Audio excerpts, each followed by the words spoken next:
Aujourd'hui, je vais vous présenter les principaux points ou bien les points de base sur ArcList que toute personne débutante en ArcList doit connaître.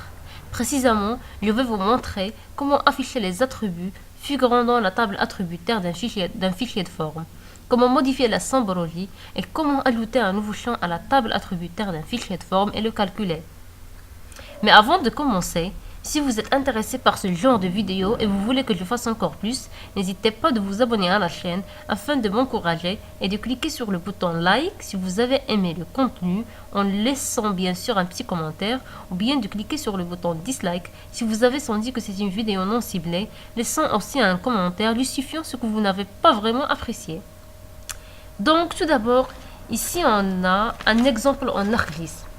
Ce petit exemple contient la succession des fichiers de forme suivants. Bouche-incendie, les voies, les quartiers.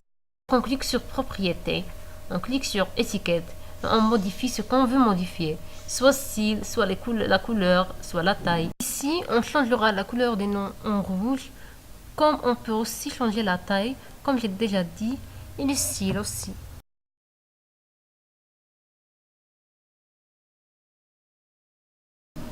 On clique sur le bouton propriété de placement qui permet de choisir le placement de ces noms. Comment ils vont être figurés? Soit qu'ils s'afficheront tous horizontal ou bien orientés selon la forme contenant ces noms.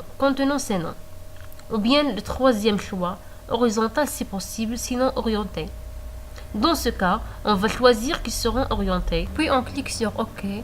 Ensuite, on valide par le clic sur valider, puis OK.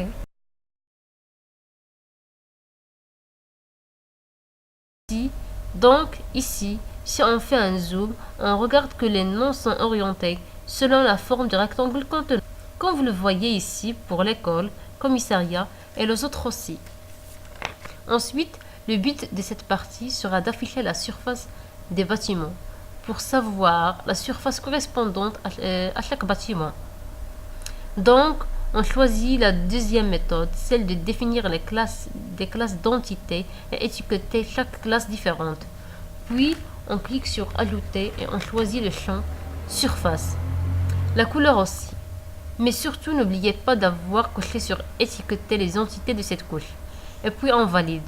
Voyons donc qu'on a affiché la surface de chaque bâtiment. Ici, on a la couleur des noms des bâtiments affichés en vert, ainsi que la surface des bâtiments est en rouge.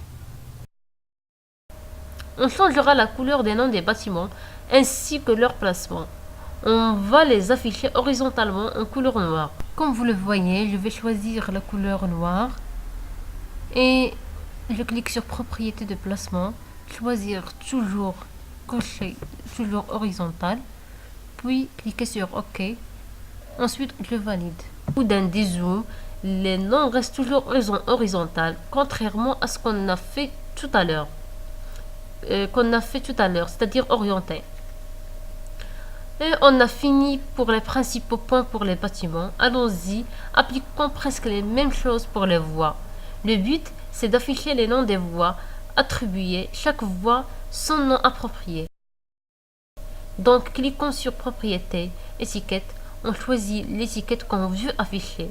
Dans notre cas, c'est le nom des voies, puis on choisit la couleur d'affichage, la taille et le style si on veut. Puis, on clique sur Appliquer, puis OK.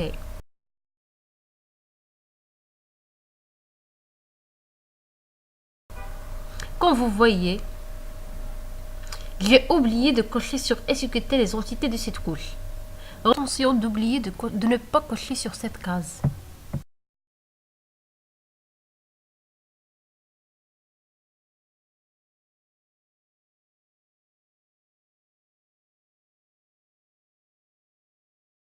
Donc, les noms sont affichés en rouge.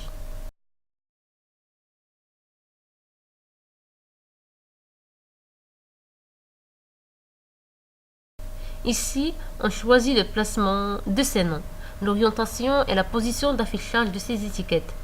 Dans notre cas, on choisit qu'ils apparaissent au-dessous des courbes. Chaque nom de voie va apparaître au-dessous de sa courbe.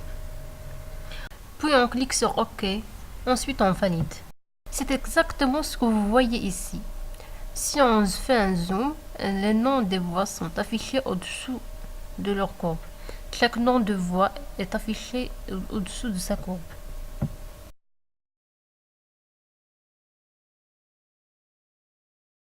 En ce qui concerne les bouches d'incendie, on va créer un nouveau champ sur sa table attributaire. La table attributaire est une table représentant chaque fichier de forme. Chaque fichier de forme a sa table attributaire. Je ne vais pas entrer sur les détails car je vais vous faire une vidéo expliquant l'ensemble des outils figurant dans ArcGIS. Donc, on clique sur ajouter un champ, on entre le nom, on saisit plutôt le nom qui sera le débit et son type qui sera entier. Puis, on clique sur OK. Ensuite, avec le bouton droit, on clique sur calculateur de champ afin de calculer le débit de chaque point en prenant en compte que le débit est égal à la valeur du champ FID de chaque point multiplié par 4. Le calcul de ce débit a pour objectif de l'afficher, de lister le débit de chaque bouche d'incendie.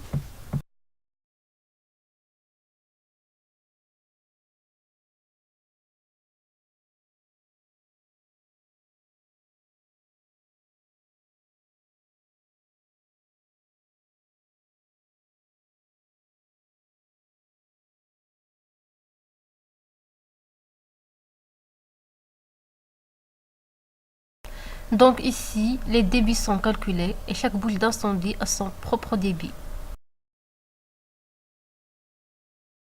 Puis on procédera comme on a fait tout à l'heure, d'afficher à chaque bouche d'incendie son débit approprié.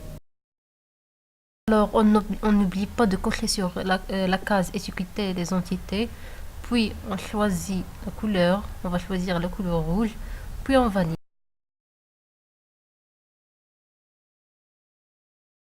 Pour mieux représenter ces bouches d'incendie, on va choisir le symbole exact. On change sa couleur, sa taille et son angle si on veut. Ici, les symboles ne sont pas affichés. Je pense parce que j'ai choisi la couleur blanche, je dois choisir la couleur rouge ou bien le grenat. Puis je clique sur OK.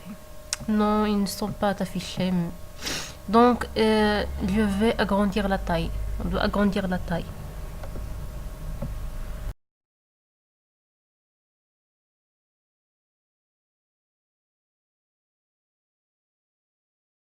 Les voilà, les bouches d'incendie sont affichées, comme vous voyez ici. Retournons aux voies. Comme vous voyez dans sa table attributaire, on a chaque polyligne représentée est une voie ayant un nom et son type.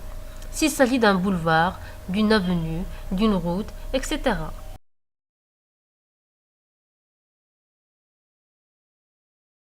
Pour les bâtiments, cette table attributaire contient les noms des bâtiments et leur surface aussi.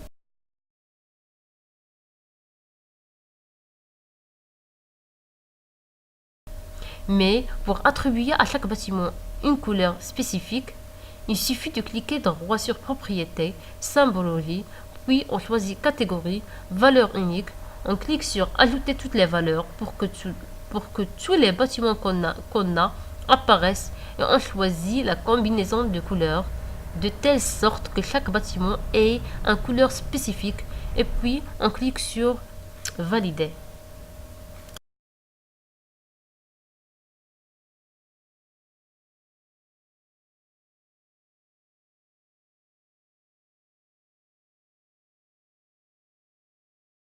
Voyons donc que chacun a sa propre couleur et que les noms des bâtiments sont affichés au-dessous du fichier de forme bâtiment. D'où on peut aussi modifier la symbologie de chaque bâtiment en cliquant dessous.